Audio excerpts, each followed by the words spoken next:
State of nature for Hobbes. Self-preservation. It's war of all against all. It's chaos.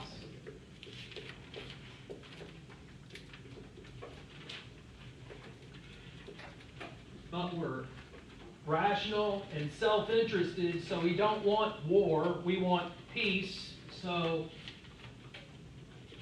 self-interested, peace-seeking. Get some order, kind of political authority. Near absolute monarchy. Yeah, near absolute monarchy.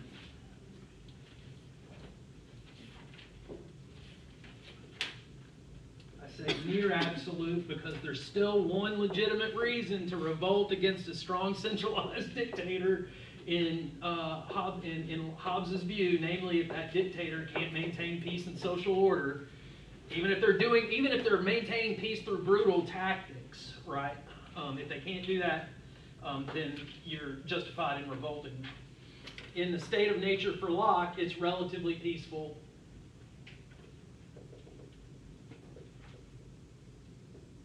And what's the big difference here? There's no morality over here at all. It's just a war of all against all. But over here, you still have moral rights. So we're gregarious. We're not isolated and trying to kill each other. We're group members. We understand that there's a public good involved still for the Locke. Reasons to enter in here. You could have given more things here. You get an independent judiciary. So plausibly impartial judges to settle disputes. You get a common law.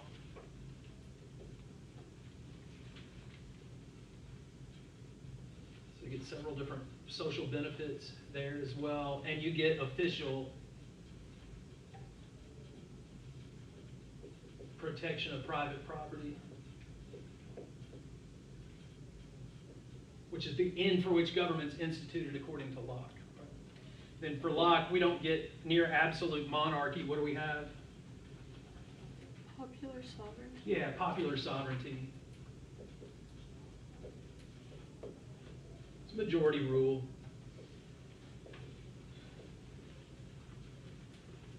How'd y'all do? Pretty good? Not so good? Those are basic forms of political government.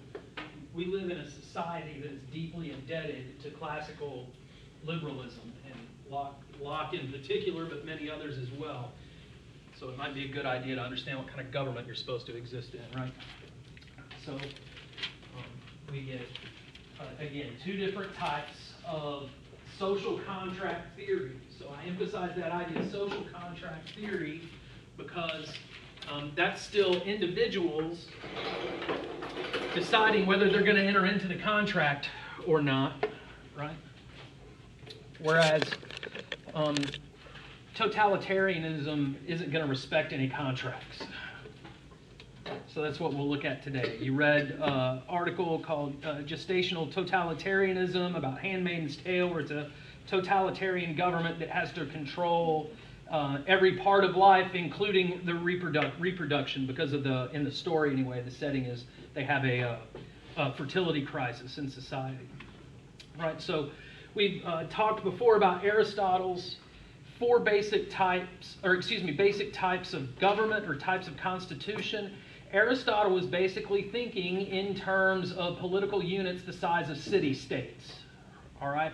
So, think of like Baton Rouge being its own political community unto itself. That's kind of what he has in mind. The city-states weren't like megacities or anything like that. They were relatively small things. And so he thought, you had these different types of constitutions in that kind of government. So you could have rule by one. The kind that rules for the common good is a kingship or a monarchy. If it's ruled by one and they rule for their own private interest, you get tyranny. If it's ruled by few and the few are concerned with the common good, you get aristocracy. If it's ruled by the few in terms of only the few's interest, their private interest as a group or a class, then you get oligarchy. Ruled by the many, when that's done with eye towards the common good, you get polity. And then when you got the majority vote, or everybody gets a vote, but they're all in it out for themselves, that's democracy. basically. So that's a corrupt form of rule by the many, according to Aristotle. Very different view of democracy than we typically have, right? And then we looked at Hobbes and Locke. Locke gets us closer to the view of a democracy that, in the modern sense of the term, right? Aristotle was an ancient Greek thinker. They didn't have mass societies. They didn't have industrialization. They didn't have any of that stuff, right? And so we get these two different views of social contract theory. But again, this is individuals deciding voluntarily, this is the idea of social contract theory, individuals deciding that they're going to be members of society. A totalitarian society does not respect any contracts. And so we'll look at Hannah Arendt today. You already read a little bit about Hannah Arendt in the article for today. Most of the article talked about the human condition, where she introduces that notion of the social. And she starts off with a reference to Aristotle. Aristotle had divided up political life into a public sphere and then a private sphere. And the private sphere was basically the home, and the public sphere is basically your work and the business of like normal politics, right? Your public life, what we would think of as your public life. And they were gendered, right? And so the home concerns things like reproduction, raising families, birth rates, and this sort of stuff. And then the public is, this business of how to organize society. And then Arendt talks about, with the rise of modern societies, you get the collapse or the melding of the public and the private. And so many of you probably came to, and just to give you an example that maybe will hit home, many of you probably came to college. This is a college, it's a public institution, but I'm willing to bet, given the attitudes of many, many citizens in our society today, that you mainly came to college to pursue a personal goal, not the goal of becoming an educated member of the public, right? That's not a good thing according to Arendt, right? So I put too many passages in here. I'm going to skip this one. They both say the same thing. So she starts off in her book, The Origins of Totalitarianism. So it's not like we're going to get together and make a social contract, and the contract's going to be like just a more devastating version of Hobbes, right? That's not what's going on here. So she says totalitarian movements are mass organizations, right? So not totalitarianism in power, but a totalitarian political movement is a mass organization of atomized, isolated individuals. Compared with all other parties and movements, their most conspicuous external characteristic is their demand for total, unrestricted, unconditional, and unalterable loyalty of the individual member. So that's their primary external characteristic. So the way totalitarian movements look to the outside, people on the outside of those movements, is the demand for loyalty of each member, right? So that's, again, a totalitarian movement. It is organized from atomized, isolated individuals. And she doesn't mean like people that are living in the woods, like separate from each other. She means people in mass societies that don't have normal human relationships, right? That are not mediated like by technology or any of that kind of thing. She's like confronting human beings that are not, we have odd social relationships. You probably spend more time on a device than we spend actually talking to other human beings in person, for example, right? So that's what she's getting at. It's like you could be living all over and near people, right? But it's that you don't have normal social relationships with others, the people you work with. It's all mediated by some other kind of technology, or your neighbors, but you're really strangers to each other, right? So how does totalitarianism going to function? Well, it rules us from within, right? So the totalitarian ruler would be interested in wanting to create a citizen or a subject really of the sort that has undying loyalty, right? So how do you do that? You're going to have to use propaganda. So totalitarianism is never content, she writes, to rule by external means, namely through the state and the machinery of violence. So you can think of Hobbes, right, using a police force to brutally crack down on a protest that he thinks is going to cause disorder, right? Totalitarianism wants to make it so you never go bother to protest, right? So it thanks to its peculiar ideology and the role assigned to it in its apparatus of coercion, totalitarianism has discovered a means of dominating and terrorizing human beings from within. Right? So this is the big difference. It's not ruling us through public reason, which we are willing autonomous participants in. It's destroying our ability to act rationally and autonomously. So it rules us from within. Indoctrination and brainwashing. Violence is brutal. Let's be more efficient and not ever let it get to violence. Let's rule them through the inside of their heads, right? So propaganda is needed for that. We'll come back to propaganda next time with dehumanization. Lots of forms of propaganda kind of do the dehumanization thing. And so propaganda is indeed part and parcel of the psychological warfare, but terror is more. Terror continues to be used by totalitarian regimes even when the psychological aims are achieved, right? Its real horror is that it reigns to perfection. As in concentration camps, propaganda disappears entirely. So both Stalinism and Nazi Germany had, work camps and concentration camps, the Gulag, right? So they didn't have propaganda. And as she points out, in Nazi Germany, propaganda was forbidden in the concentration camps, where you think you most need it. But they're already so compliant that they don't need propaganda anymore in the concentration camps. So in other words, she writes here, propaganda, in other words, is one and possibly the most important instrument of totalitarianism for dealing with the non-totalitarian world. Terror, on the contrary, is the very essence of its form of government. So it's terror. It's going to rule through fear, but do so subtly. Right? Doesn't have to try and actually scare you. It can do that by, just ginning up economic anxiety in people, right? Or racial anxiety, or religious anxiety. You use lots of different things to do that. So she says the true goal of totalitarian propaganda then is not persuasion, but the organization, the accumulation of power without the possession of means of violence. So it's trying to create a mass movement. So if you get enough mass people that only care about doing a certain thing, it doesn't matter what anybody else is going to do, right? It's just a social pressure thing. So it's no accident that the two totalitarian movements of our time, so frightfully new in method of rule and ingenious in their forms of organization, have never preached a new doctrine, have never invented an ideology which was not already popular. So like in Nazi Germany, anti-Semitism was already a thing. It's not like the Nazis spread anti-Semitism. There was already anti-Semitism in the culture, and then they tapped into that popular sentiment to mobilize the population. Right? In Stalinist, it was economic anxiety that they used, right? In Stalinism. So totalitarianism, right, then makes use of popular sentiment.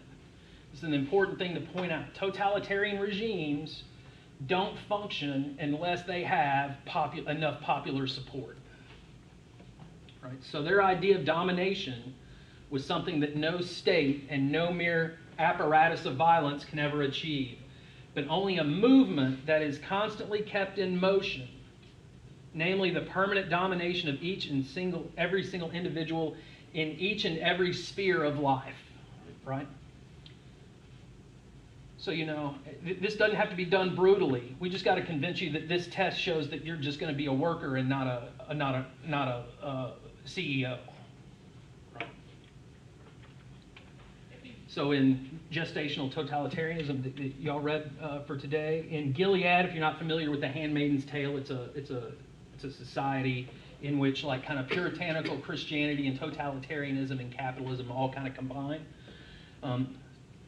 So the author here writes, in most societies, the plummeting birth rate and low fertility is cause for great concern.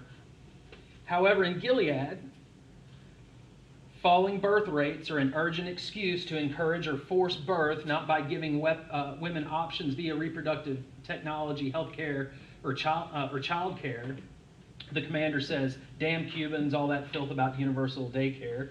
Instead, the solution is to remove reproductive rights and control women's bodies. Something that Arendt would have normally thought of as in the private sphere has become an object of government then, right? So how you reproduce, natality, right, and the control you have over your own body become governed in totalitarian regimes. And so the Nazis and Stalinists, they had to worry that they had enough population in order to have enough workers, right? In Nazi Germany, you got to have enough people doing the right thing so that you're creating a master race. Well, you only do that through the controlling of breeding, right? The controlling of reproduction. So they do that in Gilead in a fictional way, but most of y'all probably know about China's one-child policy and the issues that have arisen from that. It's the same sort of deal. It's governing reproduction, right? So that's literally the governing of life, right? Both the life of the individual and the life of the population through the intersection of those two things, right? So in the concentration camps, she calls these the laboratories in which the fundamental belief of totalitarianism that everything is possible is being verified.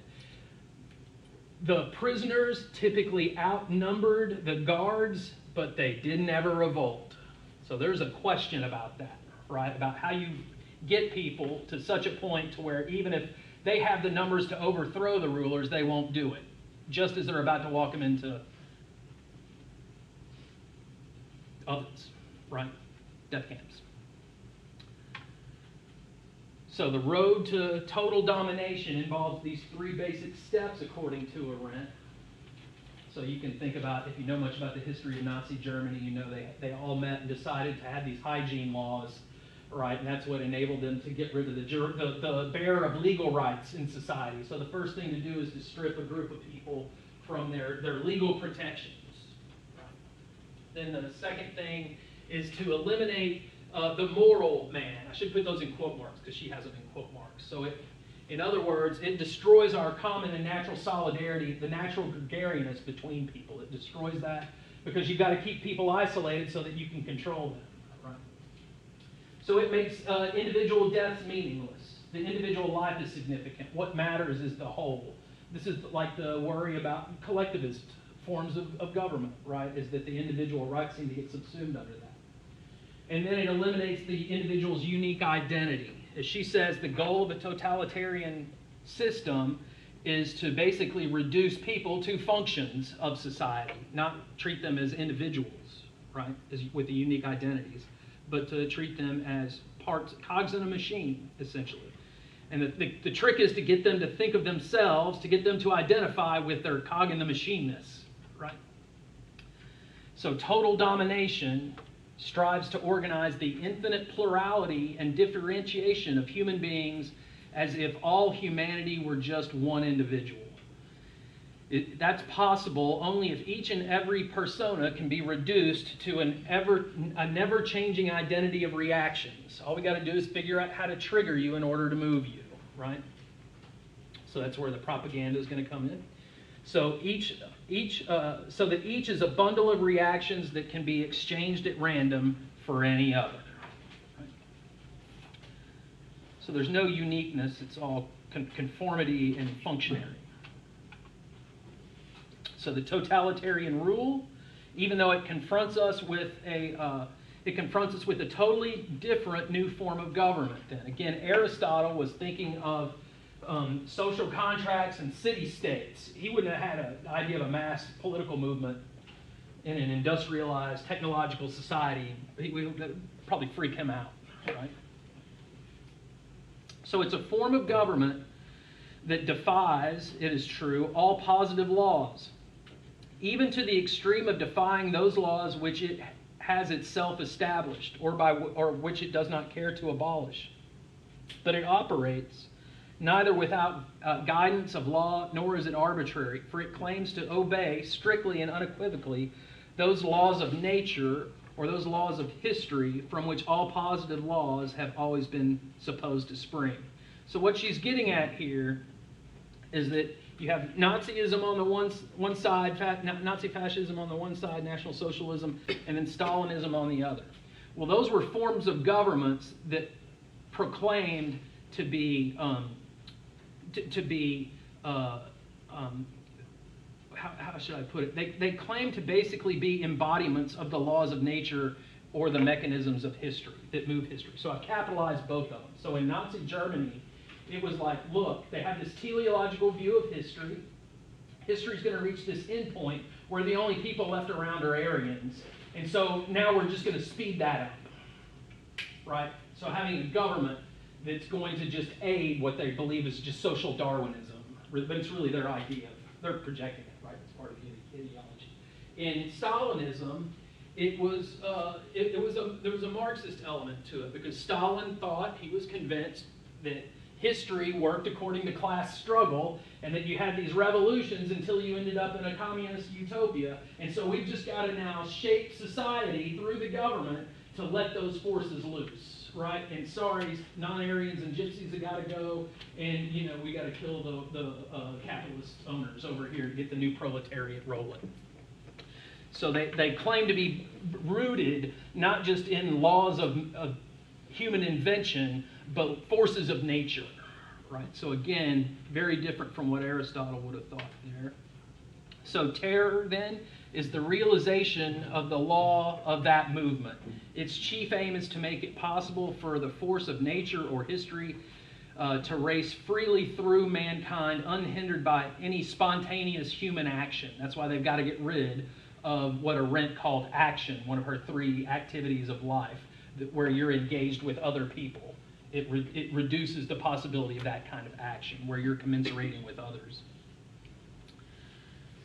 So such terror seeks to stabilize men in order to liberate the forces of nature and history. In other words, stabilize men, that means get rid of human autonomy, right? That's what that means. So terror is lawfulness, not lawlessness, which is the usual way we might think about that.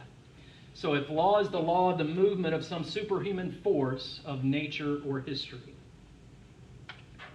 So totalitarian education, it's not going to be organized around trying to expose people to new information or different perspectives on the world that we live in from their own. It's going to destroy the possibility, as she says, of forming convictions in the first place. So it's the idea that like education should just be about really deadening your intellectual capacities rather than heightening them or developing them in any way. Right? So I'll just put it bluntly. If you're the sort of student that just wants to be told what to put on the test, you need to worry about whether you've been indoctrinated so bad that you're a totalitarian subject at this point. Because that's just somebody wanting to be led, right, to an authority figure, right? You get your little grade on the test, and that's what makes you happy, but we got you so dumb that all you know how to do is, that one job at work, screwing in that one part, right? So that's, again, where propaganda and ideology take hold or are at work. So she says, an ideology is quite literally what the name indicates. It's the logic of an idea.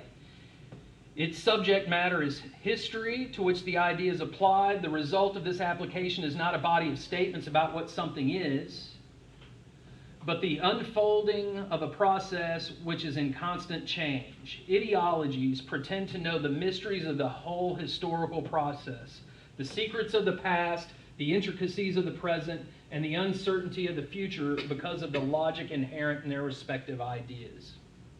So it's total predictivity. It claims total explanation of everything. That could be done through social Darwinism as a political ideology, through Stalinism, or you could see how people do that in some societies, like Kim Jong-un claims that he is a divine agent. Right? So it's about this force that I can't control. I have to do these things because it's what I was called to do. Right? So it's not concerned with particular ideas. They just pretend to total explanation there. So first on our list of the ideological mindset from Arendt is a desire for, a need for, and appeal to total explanations.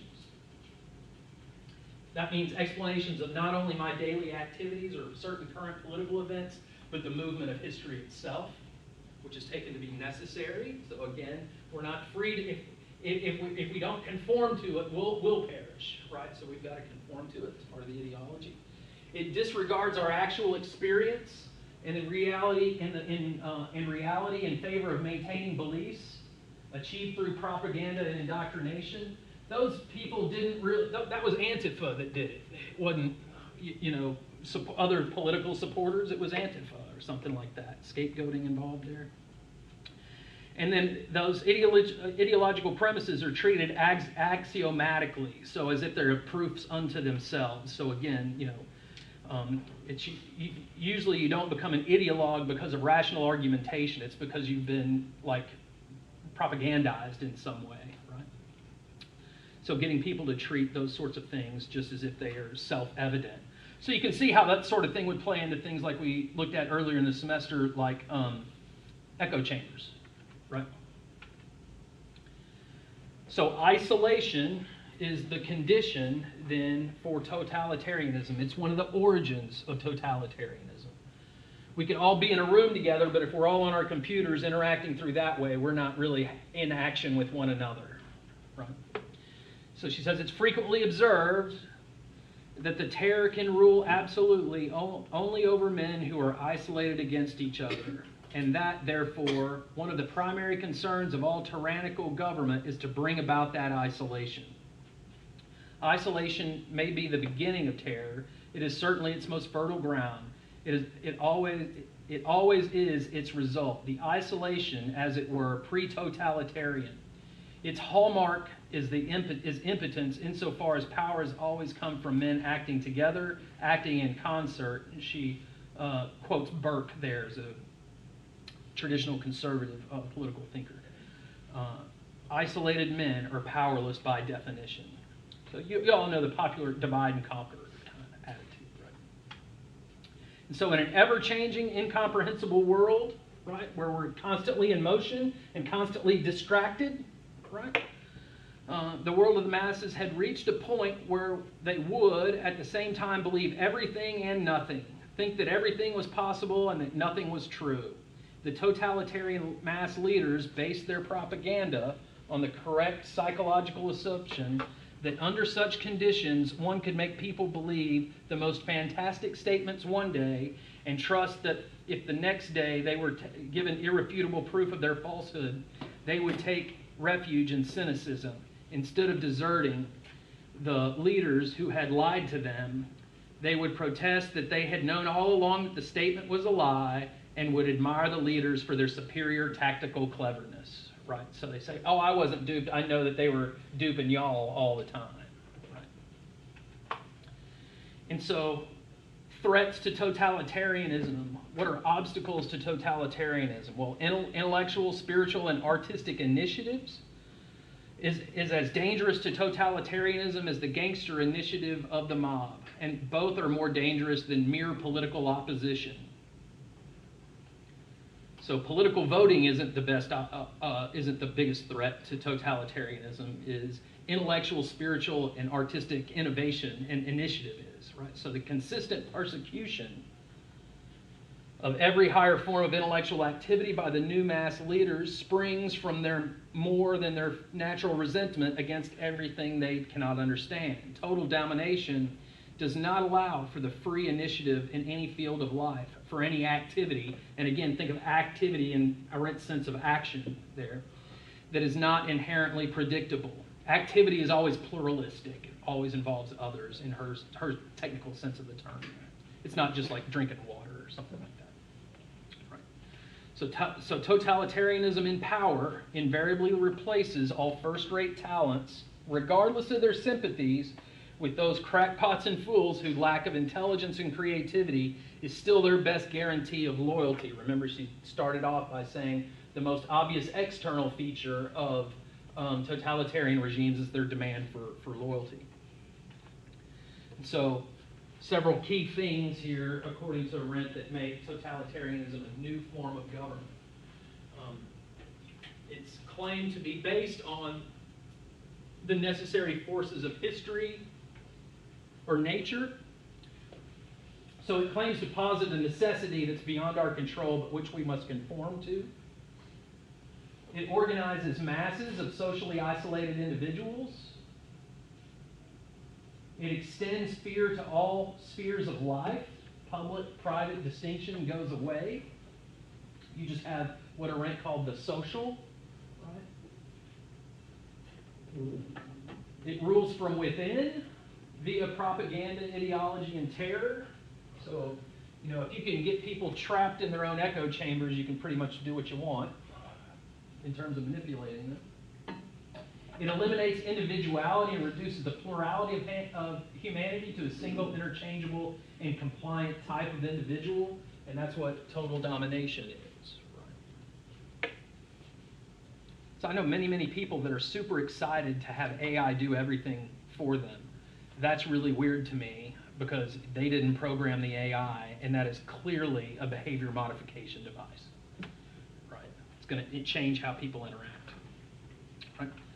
So from the article that you read today, so if we consider Arendt's great study into the origins of totalitarianism and think also of natality, birthing, right, creation, reproduction, as being a kind of origin story, it's easy to understand on a macro and micro level how the control of birth would be incredibly important to both tyrannical leaders and to the laborers, birth mothers in society.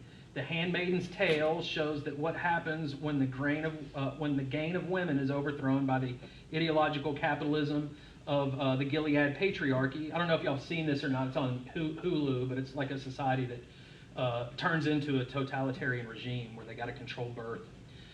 It's the beginning of this origin, so it's both powerful and the control of which is so threatening, and that's central to Gilead. That's the way they rule. So instead of all the other nations, like they try to do things through like reproductive technology and stuff like that to increase the birth rate, but in Gilead they basically find fertile women and assign them to men, right?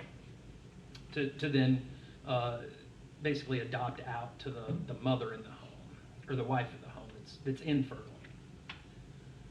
So to bring this up to the present a little bit, we could worry about digital totalitarianism here.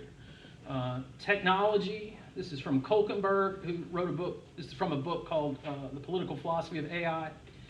And he says, technology thus risks becoming, to pick up a phrase by Hannah Arendt, one of the origins of totalitarianism.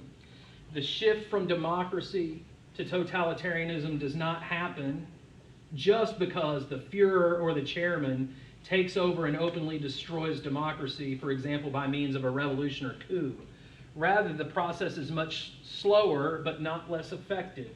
By means of AI and other electronic technologies, the balance of power is slowly tilted to the hands of a few powerful actors, whether in the government or in corporations, and certainly away from the people if they already had much power in the first place. In this way, AI is more than a tool, it's a game changer. As it is applied to the political field, it also changes that political field. For example, when it contributes to the creation of a totalitarian dynamic. And so several things we could worry about there include mass surveillance, AI-generated propaganda. There was already an issue with that in Florida in a governor's race last year, I believe. Data mining, like China's social credit system, algorithmic governance. There are examples where judges have used AI to help decide prison sentences, and the decision making is like radically out of whack to what our judges normally do.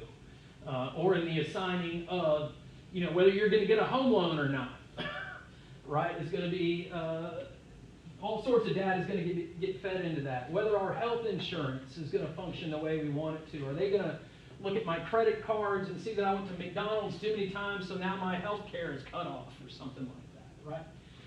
So we could worry about algorithmic governance. Y'all know about the TikTok beauty thing? Y'all know about that?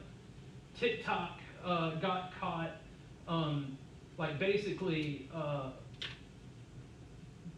boosting pretty people and minimizing ugly people in your feed.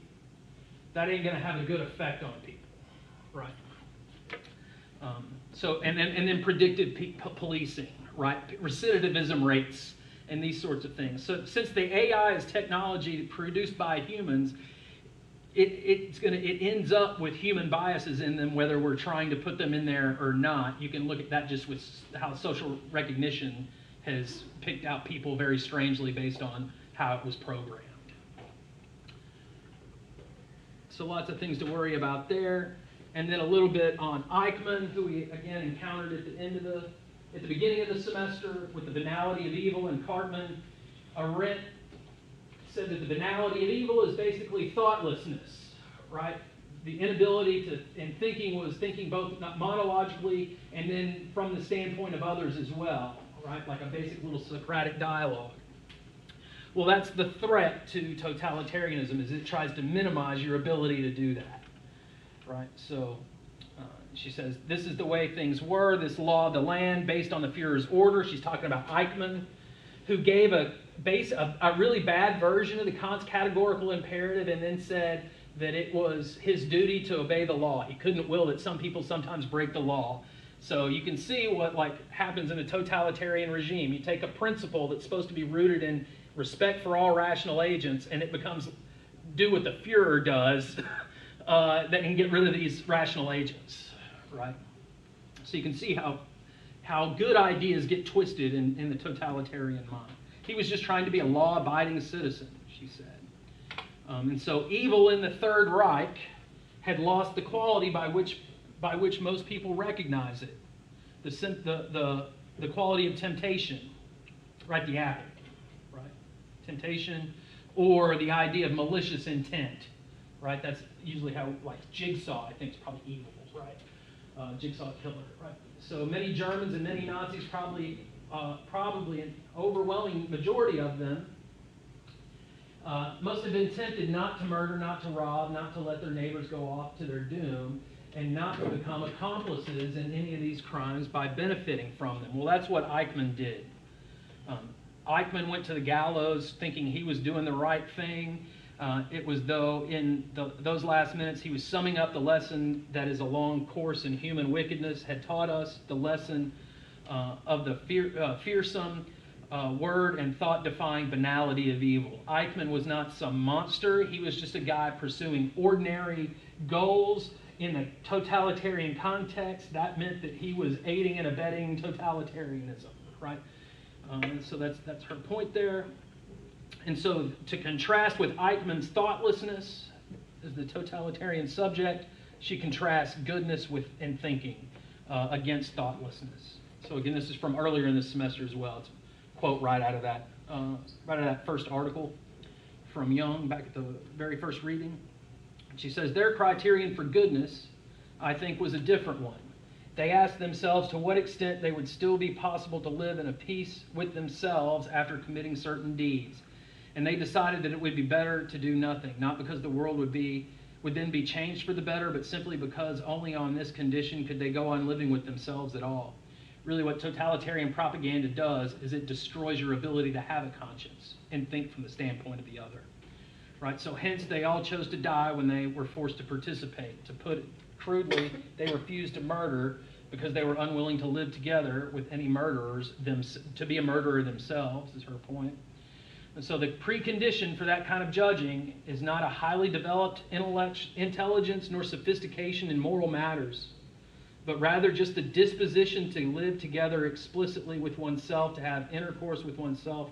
That is to be engaged in a silent dialogue between me and myself, which since Socrates and Plato, we usually call thinking. It's just that her notion of thinking involves thinking from the standpoint of others as well, right? So it's got a critical dimension to it. That gets ruled out in totalitarianism. And so that led Eichmann to do these horrible things in the name of just trying to basically impress his bosses on her account. So just as you, Eichmann, supported and carried out, he kept saying in the trial that he was not guilty in the intended sense, like in their legal sense. He said he was not legally guilty of doing anything wrong because he was following the law of his land, right? So she says the reason why you deserved to die then was because you didn't want to share the earth with people that weren't like you. So that was her justification for Eichmann and still getting the death penalty there. So again, a little bit on Eichmann. not a monster with evil intentions, but ordinary pursuits, right? He didn't seem to be a sociopath or a psychopath, at least not in the kind of clinical ways we usually think about those things. He wasn't particularly motivated by anti-Semitism, except in order to make a show of it around other Nazis, because if you're not anti-Semitic enough around Nazis, they think you're a race traitor and kill you next. So he's motivated by career advancement. He didn't seem to express any guilt or hatred over what he had done, or remorse over it, and claimed to just be following the orders like a good citizen. Right? So sometimes a good citizen means not following orders, right? So there's a little bit of more on Arendt there. So notice the big thing here is that totalitarianism, unlike Hobbes's monarchy, it's not going to just worry about like putting down protests. It's trying to make it so that the protest never happens by governing the inside of your head. Again, rooted in these claims about total explanation of history, both past and present and future. Right? All right, questions about totalitarianism? Anybody got anything?